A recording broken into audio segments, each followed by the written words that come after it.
اب سوال یہ ہوتا ہے کہ قربانی کے جانور میں مثلاً گائے ہے، بیل ہے، بھینس ہے، اونٹ ہے، تو ان میں عقیقے کا حصہ رکھنا جائز ہے کہ نہیں ہے، اور اس کے گوشت کھانے کا کیا حکم ہے؟ اس کے بارے میں مفتیان کرام فرماتے ہیں عقیقے کا حصہ رکھ سکتے ہیں،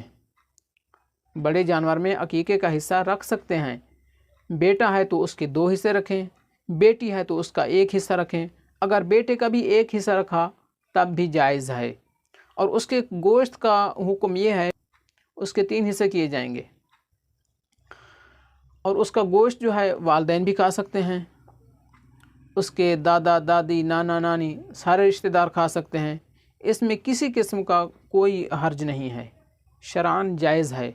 یہ محض غلط ہے، لوگ کہتے ہیں کہ اس کے والدین بھی نہ کھائیں، اس کے دادا دادی نانا نانی کوئی نہ کھائے، کھا سکتے ہیں، اس میں کوئی حرج نہیں ہے۔